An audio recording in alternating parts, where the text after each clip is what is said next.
ओम महालक्ष्मी नमः। ओम नमः शिवाय। आप सभी का हमारे YouTube चैनल पर हार्दिक स्वागत है। आज आप सुनेंगे मनोरथ पूर्ण करने वाली माता अन्नपूर्णा, माता महालक्ष्मी की कथा, लक्ष्मी चालीसा और आरती। जो भी व्यक्ति आर्थिक परेशानियों से जूझ रहे हों, वैसे व्यक्ति अगर माता लक्ष्मी के शरण में जाकर उनकी पूजा अर्चना और आरती रोजाना करें तो माँ प्रसन्न होकर उसके सभी कष्टों को शीघ्र हर लेती हैं। यदि आप माँ लक्ष्मी की कृपा दृष्टि अपने ऊपर बनाए रखना चाहते हैं तो अपने घर में रोजाना माँ लक्ष्मी की आरती जरूर करें। तो आइए सुनते हैं माता अन्नपूर्णा, माता महालक्ष्मी की बड़ी ही दुर्लभ और पावन कथा को आप कृपया पूरा अवश्य सुने। माता अन्नपूर्णा का 21 दिवसीय ये व्रत अत्यंत चमत्कारी फल देने वाला है। ये व्रत मार्गशीर्ष मास में शुक्ल पक्ष की प्रतिपदा से शुरू कर 21 दिनों तक किया जाता है। इस व्रत में अगर व्रत ना कर सके तो एक समय भोजन करके भी व्रत का पालन किया जा सकता है। में सुबह घी का दीपक जलाकर माता अन्नपूर्णा की विधि विधान से पूजा करें, भोग लगाएं, साथ में अन्नपूर्णा माता की कथा पढ़ें या सुनें। अन्नपूर्णे सदा पूर्णे शंकर प्राण वल्लभे ज्ञान वैराग्य सिद्ध्यर्थम भिक्षाम देहि च पार्वती। माता च पार्वती देवी पिता देवो महेश्वरः बान्धवा शिवभक्ताश्च स्वदेशो भुवनत्रयम्। एक समय की बात है, काशी निवासी धनंजय की पत्नी का नाम सुलक्षणा था। उसे अन्य सब सुख प्राप्त थे, केवल निर्धनता ही उसके दुख का कारण थी। ये दुख उसे हर समय सताता था। एक दिन सुलक्षणा पति से बोली, स्वामी आप कुछ उद्यम करो तो काम चले। इस प्रकार कब तक काम चलेगा? सुलक्षणा की बात धनंजय के मन में बैठ गई और वह उसी दिन विश्वनाथ शंकर जी को प्रसन्न करने के लिए बैठ गया और कहने लगा, हे देवादिदेव विश्वेश्वर, मुझे पूजा पाठ कुछ आता नहीं है, केवल तुम्हारे भरोसे बैठा हूँ। इतनी विनती करके वह 2-3 दिन भूखा प्यासा बैठा रहा। ये देखकर भगवान शंकर ने उसके कान में अन्नपूर्णा अन्नपूर्णा अन्नपूर्णा इस प्रकार 3 बार कहा। ये कौन क्या कह गया, इसी सोच में धनंजय पड़ गया कि मंदिर से आते ब्राह्मणों को देखकर पूछने लगा, पंडित जी अन्नपूर्णा कौन है? ब्राह्मणों ने कहा, तू अन्न छोड़ बैठा है सो तुझे अन्न की ही बात सूझती है। जा घर जाकर अन्न ग्रहण कर।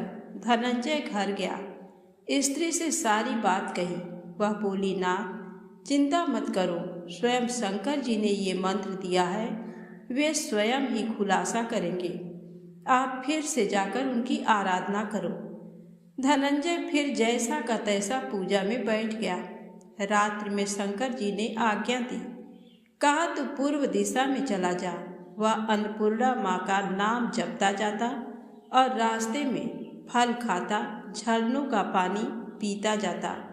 इस प्रकार कितने ही दिनों तक चलता गया। वहाँ उसे चांदी से चमकती वन की शोभा देखने में आई, सुंदर सरोवर देखने में आया। उसके किनारे कितनी ही अप्सराएं झुंड बनाए बैठी थीं। एक कथा कहती थी और सब माँ अन्नपूर्णा इस प्रकार बार बार कहती थी। ये अगहन मास की उजेली रात्रि थी और आज से ही व्रत का आरंभ था। जिस शब्द की खोज करने वह निकला था वह उसे वहाँ सुनने को मिला।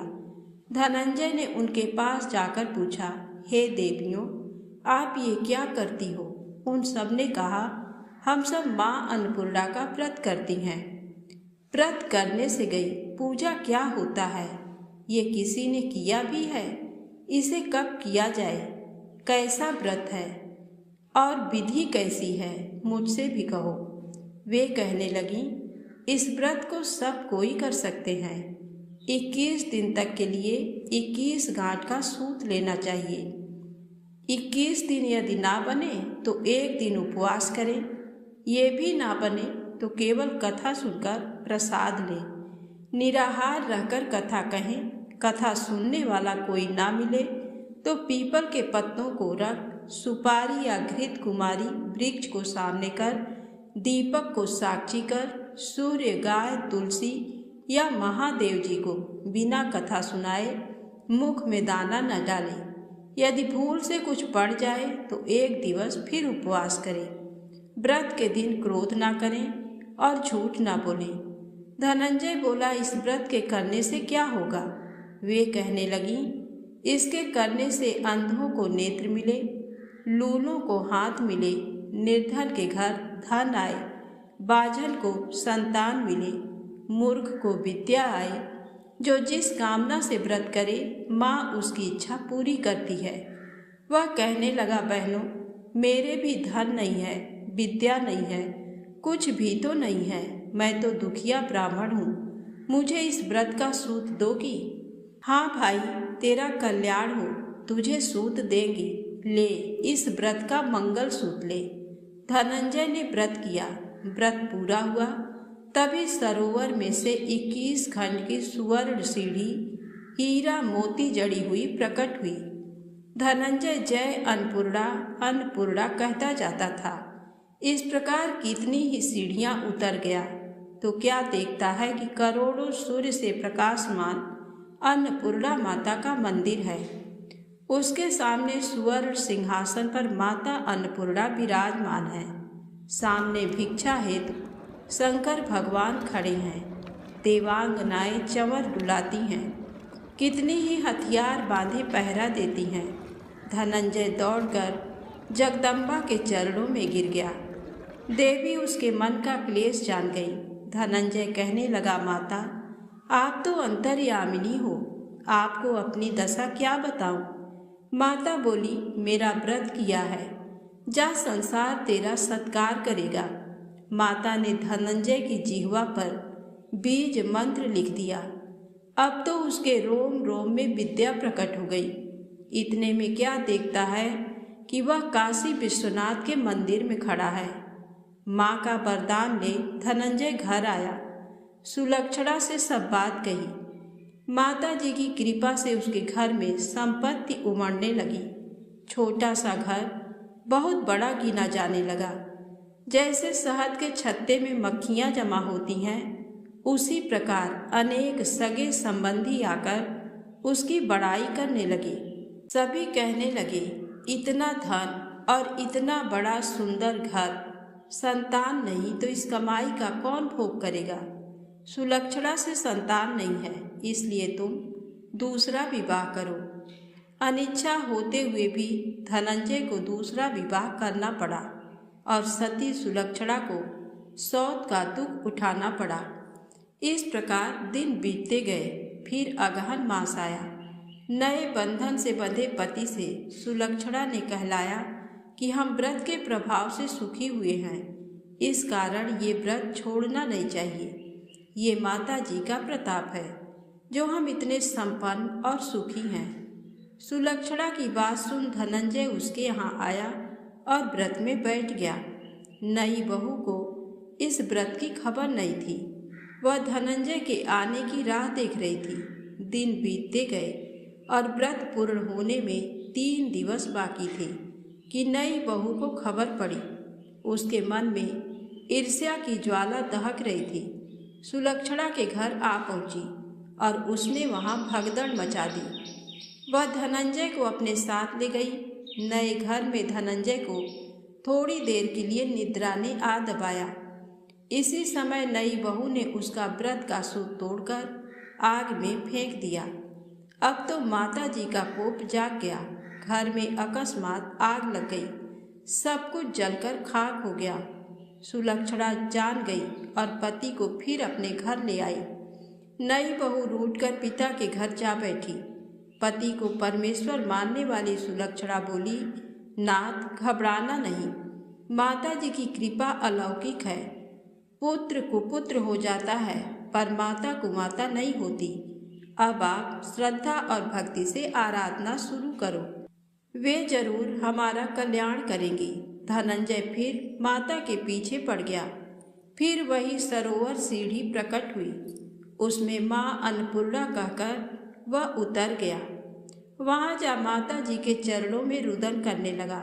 माता प्रसन्न हो बोली, ये मेरी स्वर्ण की मूर्ति ले, उसकी पूजा करना, तू फिर से सुखी हो जाएगा। जा, तुझे मेरा आशीर्वाद है। तेरी स्त्री सुलक्षणा ने श्रद्धा से मेरा व्रत किया है, उसे मैंने पुत्र दिया है।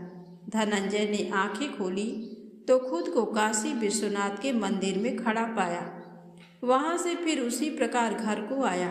इधर सुलक्षणा के दिन चढ़े और महीने पूरे होते ही पुत्र का जन्म हुआ।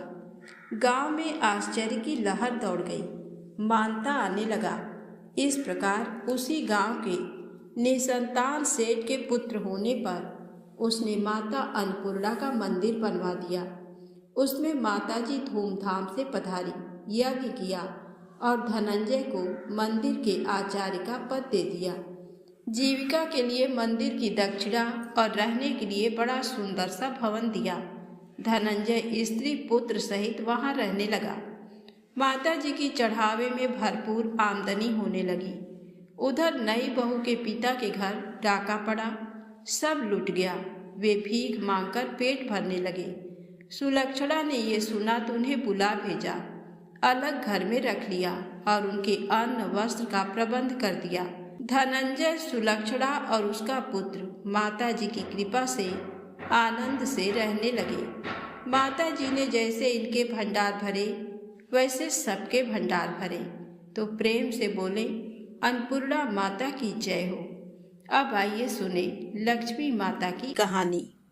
एक दिन लक्ष्मी जी की बड़ी बहन ज्येष्ठा ने उनसे कहा, बहुत दिनों से एक बात मेरे मस्तिष्क में कौंध रही है, सोचती हूँ कि तुमसे पूछूं या नहीं। लक्ष्मी जी ने मुस्कुराकर कहा, ऐसी क्या बात है बहन, मन में जो कुछ भी है निसंकोच पूछो। वैसे भी कोई बात मन में न रखकर उसका समाधान कर लेना ही बुद्धिमानी है। तब अलक्ष्मी ने कहा, मैं अक्सर यही सोचती रहती हूँ कि सुंदरता में हम दोनों बराबर हैं, फिर भी लोग तुम्हारा आदर करते हैं और मैं जहाँ भी जाती हूँ वहाँ उदासी छा जाती है। मुझे लोगों की घृणा और क्रोध का शिकार होना पड़ता है, जबकि हम दोनों सगी बहनें हैं। ऐसा क्यों?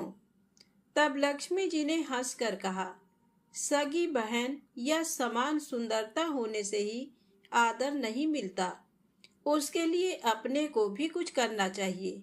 लोग मेरा आदर इसलिए करते हैं क्योंकि मैं उनके घर पहुंचते ही सुख के साधन जुटा देती हूँ। संपत्ति और वैभव से आनंदित होकर लोग मेरा उपकार मानते हैं, तभी मेरी पूजा करते हैं। उधर तुम्हारा ये हाल है कि जिसके यहाँ भी तुम जाती हो उसको गरीबी, रोग और आपदा सहनी पड़ती है। इसी वजह से लोग तुमसे घृणा करते हैं, कोई आदर नहीं करता। आदर पाना है तो दूसरों को सुख पहुंचाओ। ज्येष्ठा को लक्ष्मी जी की बात चुभ गई। उन्हें लगा कि लक्ष्मी को अपनी महिमा का अभिमान हो गया है। उन्होंने तड़प कर कहा, लक्ष्मी, तुम मुझसे हर बात में छोटी हो, अवस्था में भी और प्रभाव में भी। मुझे उपदेश देने का भी विचार न करो। अगर तुम्हें अपने वैभव का अहंकार है तो मेरे पास भी अपना एक प्रभाव है। मैं जब अपनी पर आ जाऊं तो तुम्हारे करोड़पति भक्त को भी पल भर में भिखारी बना दूं। इतना सुनकर लक्ष्मी जी को हंसी आ गई और कहने लगी, बहन, तुम बड़ी हो इसलिए कुछ भी कह लो, लेकिन जहां तक प्रभाव की बात है मैं तुमसे कम नहीं हूँ। जिसको तुम भिखारी बनाओगी उसे मैं दूसरे दिन रंक से फिर राजा बना दूंगी। मेरी महिमा का अभी तुम्हें पता ही कहाँ है। अलक्ष्मी ने कहा, और तुम्हें भी मेरी महिमा का पता ही नहीं है। जिसकी तुम सहायता करोगी उसे मैं दाने दाने के लिए भी मोहताज कर दूंगी। लक्ष्मी जी ने कहा, देखो बहन, दाने दाने के लिए तुम उसे मोहताज कर सकती हो जिससे मैं रूठ जाऊं, जिसके सिर पर मेरा वरद हस्त ना हो, उसका तुम कुछ भी बिगाड़ सकती हो। परंतु जिस पर मेरी कृपा दृष्टि है, उसका कोई भी बाल तक बांका नहीं कर सकता। अगर तुम अपना प्रभाव दिखाने को इतनी ही उतावली हो रही हो, तो कल अपना प्रभाव दिखाकर देख लेना। अलक्ष्मी बोली, ठीक है, बोलो कहाँ चलें? तब माता लक्ष्मी ने कहा, दूर क्यों जाएं? पास ही के गांव में एक ब्राह्मण रहता है, उसका नाम है दीनानाथ। वह हर रोज मंदिर में पूजा करने जाता है और मेरा पक्का भक्त है। उसी पर हमें अपनी अपनी महिमा दिखानी है। ज्येष्ठा को ताव आ गया। उन्होंने हाथ झटक कर कहा, ठीक है, देख लेना, कल तुम्हारा सिर ही झुक जाएगा। कहकर वह एक ओर चली गईं। लक्ष्मी जी वहीं खड़ी बहन के क्रोध और अहंकार पर मुस्कुराती रहीं। दूसरे दिन दोनों बहनें गांव के विष्णु मंदिर में पहुंची।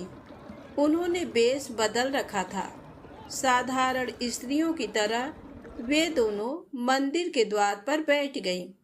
लोगों ने देखा तो अवश्य, लेकिन किसी ने उनकी ओर कोई खास ध्यान नहीं दिया। ध्यान देने वाली कोई खास बात थी भी नहीं। वह मंदिर था और वहां हर रोज दीन दुखी आते जाते रहते थे। वहां आने वाले सभी किसी न किसी परेशानी में घिरे रहते थे। फिर भला उन्हें किसी दूसरे की परेशानी से क्या सरोकार हो सकता था। थोड़ी देर बाद वहां दीनू पंडित आया। दोनों बहनों की नजरें उस पर जम गईं। पूजा करके जब वह लौटने लगा तो ज्येष्ठा ने कहा, लक्ष्मी, वह तुम्हारा भक्त आ रहा है, बन पड़े तो कोई सहायता करो। माता लक्ष्मी ने कहा, हाँ करती हूँ। लक्ष्मी जी ने एक पोला बांस दीनू के रास्ते में रख दिया, जिसमें मोहरे भरी हुई थी। ज्येष्ठा ने बांस को छूकर कहा, अब तुम मेरा प्रभाव भी देख लेना। पूजा करके लौट रहे दीनू ने रास्ते में पड़ा हुआ वह बांस का टुकड़ा उठा लिया। उसका विचार था कि वह किसी काम आ जाएगा। घर में 100 जरूरतें होती हैं। अभी वह पंडित कुछ ही आगे बढ़ा था कि उसे एक लड़का मिला।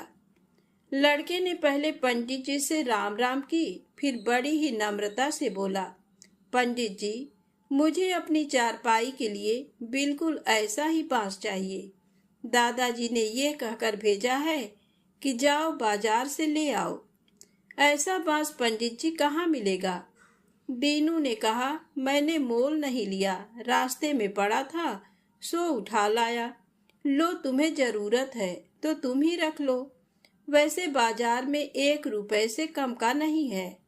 लड़के ने चवन्नी देते हुए कहा, मगर मेरे पास तो ये चवन्नी ही है पंडित जी। अभी तो आप इसे ही रखिए, बाकी 12 आने शाम को दे जाऊंगा। पंडित जी खुश थे कि बिना किसी हील हुज्जत के रुपया कमा लिया। दीनू पंडित ने चवन्नी लेकर बांस लड़के को दे दिया और वह चवन्नी अपनी डोलची में रख दी। मंदिर के पास खड़ी दोनों देवियां ये सारी लीला देख रही थी।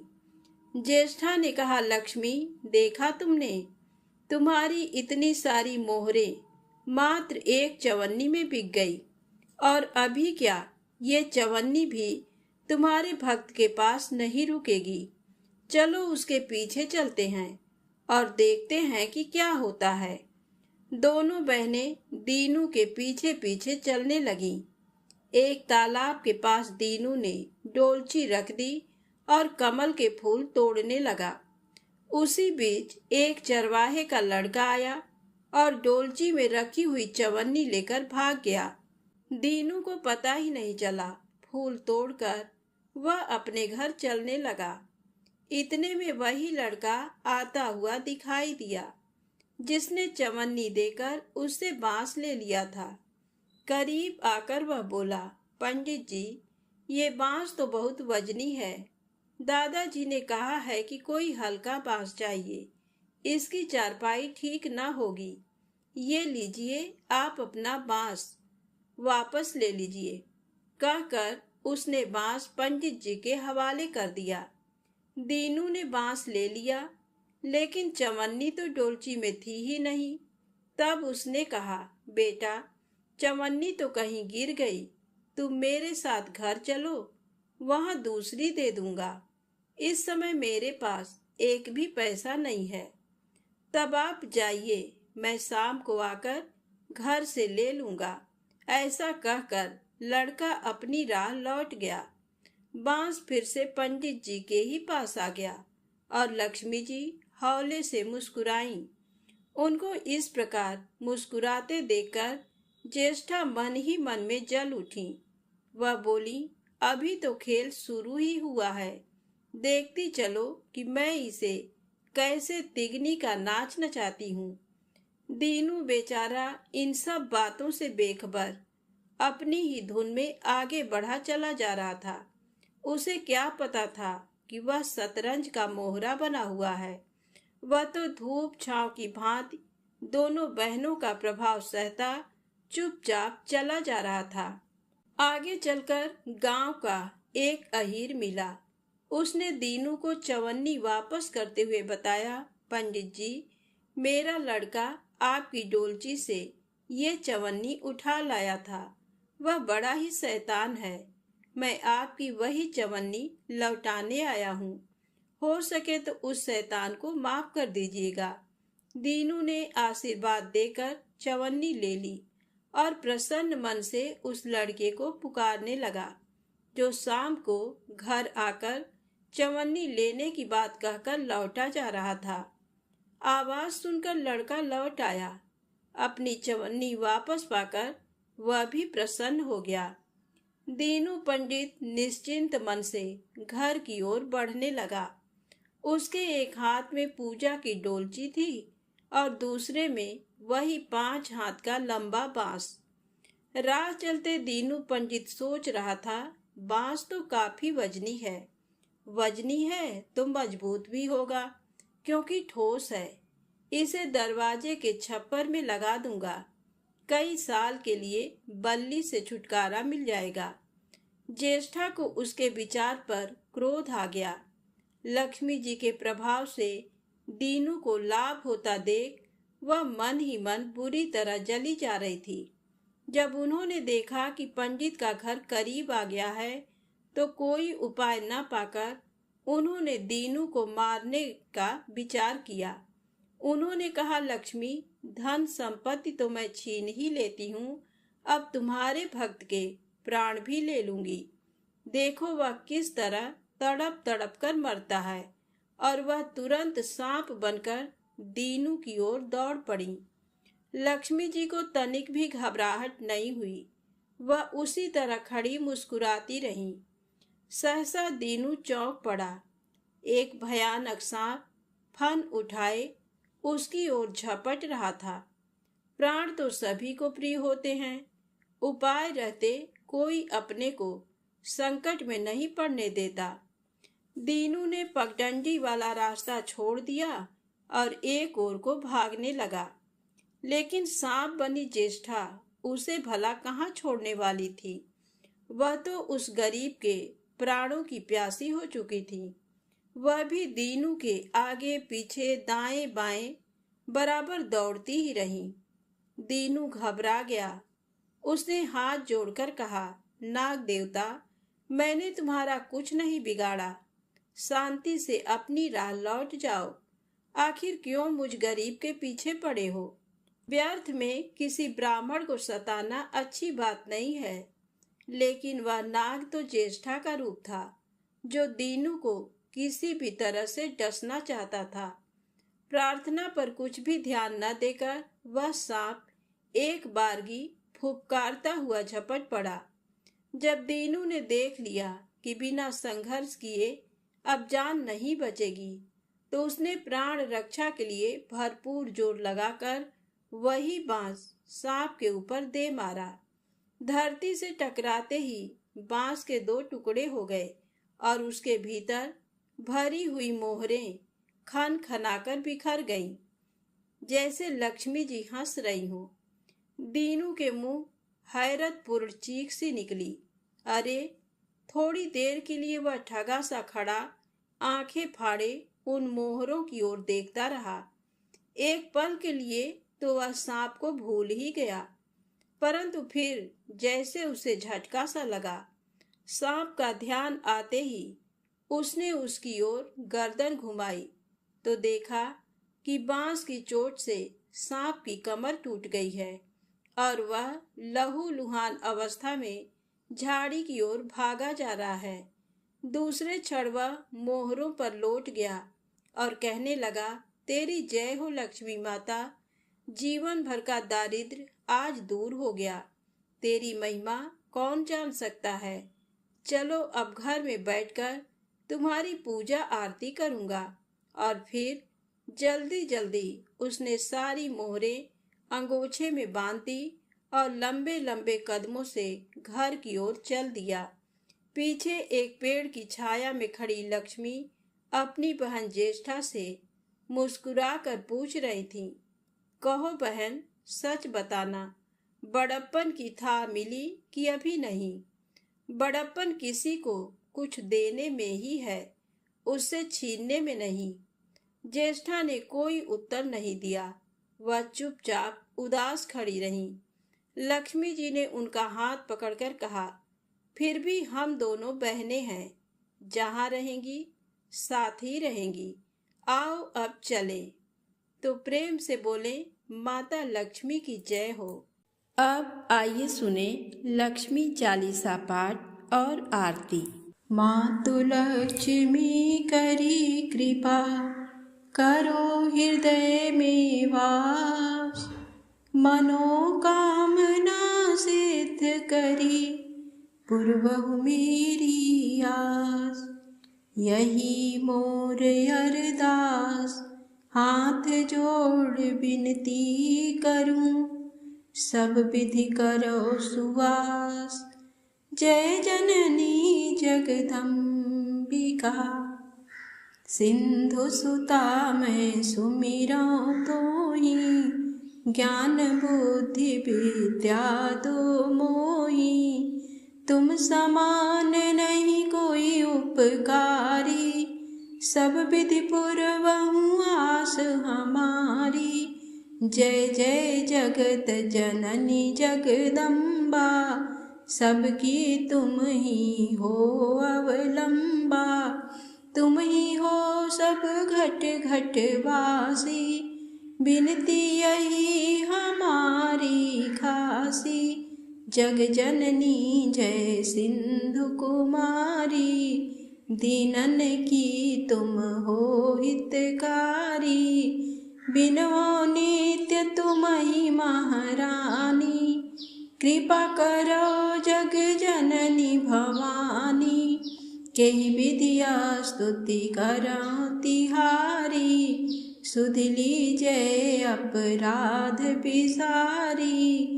कृपा दृष्टि चितवो मम ओरी, जग जननी बिनती सुन मोरी। ज्ञान बुद्धि जय सुख की दाता, संकट हरो हमारी माता। चीर सिंधु जब विष्णु मथायो, 14 रत्न सिंधु में पायो। 14 रत्न में तुम सुख राशि, सेवा कियो प्रभु बनि दासी।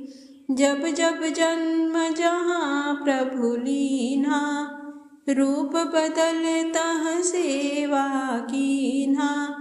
स्वयं विष्णु जब नर तनु धारा, लिन्हेउ अवधपुरी अवतारा। तब तुम प्रकट जनकपुर माही, सेवा कियो हृदय पुलकाही। अपनाया तो ही अंतर्यामी, विश्व विदित त्रिभुवन की स्वामी, तुम सम प्रबल शक्ति नहीं आनी।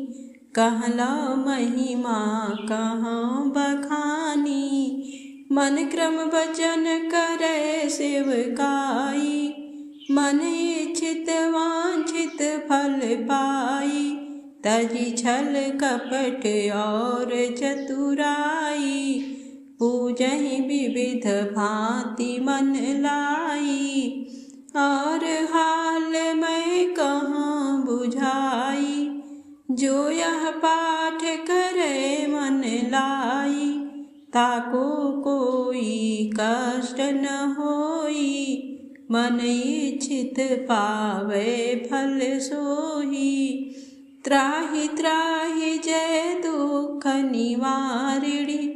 त्रिविध ताप भव बंधन हारिणी, जो चालीसा पढ़े पढ़ावे। ध्यान लगा कर सुने सुनावे, ताको कोई न रोग सतावे। पुत्र आदि धन संपत्ति पावे, पुत्रहीन अरु संपत्तिहीना। अंध बधिर कोढ़ी अति दीना, विप्र बुलाए के पाठ करावे।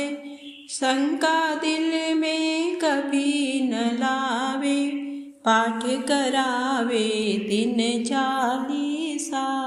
तापर कृपा करें गौरीसा, सुख संपत्ति बहुत सी पावे। कमी नहीं काहू की आवे, 12 मास करे जो पूजा। तेहि सम धन्य और नहीं दूजा, प्रतिदिन पाठ करे मन माही। उन सम कोई जग में कहूँ नाही, बहुविधि क्या मैं करऊँ बड़ाई। ले परीक्षा ध्यान लगाई, कर विश्वास करे व्रत नेमा। होय सिद्धि उपजय उर प्रेमा, जय जय जय जय लक्ष्मी भवानी। सब में व्यापित हो गुण खानी, तुम्हरो तेज प्रबल जग माही। तुम सम को दयालु कहूँ नाही, मोहि अनाथ की सुधि अब लीजे।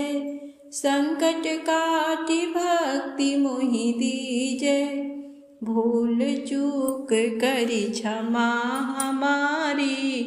दर्शन दीजे दशा निहारी, बिन दर्शन व्याकुल अधिकारी।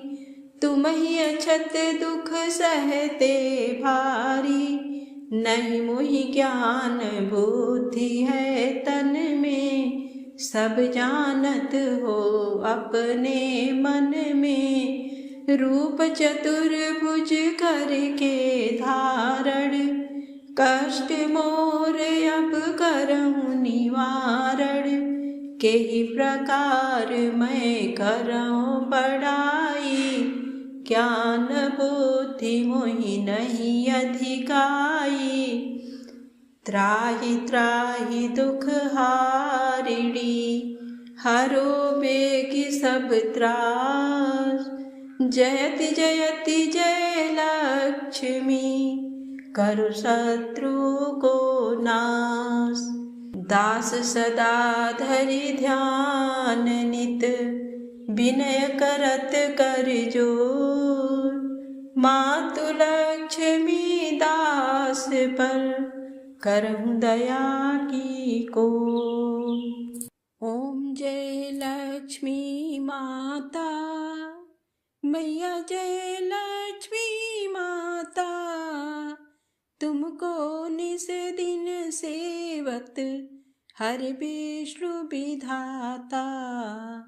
ओम जय लक्ष्मी माता, उमा रमा ब्रह्माणी तुम ही जग माता। सूर्य चंद्रमा ध्यावत सूर्य चंद्रमा ध्यावत नारद ऋषि गाता। ओम जय लक्ष्मी माता दुर्गा रूप निरंजनी सुख संपत्ति दाता। जो कोई तुमको ध्याता जो कोई तुमको ध्याता रिद्धि सिद्धि धन पाता। ओम जय लक्ष्मी माता तुम पाताल निवासिनी तुम ही शुभदाता। कर्म प्रभाव प्रकाशिनी कर्म प्रभाव प्रकाशनी भवनिधि की त्राता। ओम जय लक्ष्मी माता जिस घर में माँ रहती सब सद्गुण आता। सब संभव हो जाता सब संभव हो जाता मन नहीं घबराता। ओम जय लक्ष्मी माता तुम बिन यज्ञ न होवे वस्त्र न कोई पाता। खान पान का वैभव खान पान का वैभव सब तुमसे आता। ओम जय लक्ष्मी माता शुभ गुण मंदिर सुंदर क्षीरोदधि जाता। रत्न चतुर्दश तुम बिन रत्न चतुर्दश तुम बिन कोई नहीं पाता। ओम जय लक्ष्मी माता महालक्ष्मी जी की आरती जो कोई नर गाता। उर आनंद समाता उर आनंद समाता पाप उतर जाता। ओम जय लक्ष्मी माता जय लक्ष्मी माता मैया जय लक्ष्मी माता तुमको निस दिन सेवत हर विष्णु विधाता। ओम जय लक्ष्मी माता प्रेम से बोले महालक्ष्मी माता की जय हो अन्नपूर्णा माता की जय हो। दोस्तों यदि आपको वीडियो अच्छी लगी हो तो प्लीज़ लाइक अवश्य करें चैनल को सब्सक्राइब करें ज़्यादा से ज़्यादा शेयर करें। जय माता दी जय भोलेनाथ।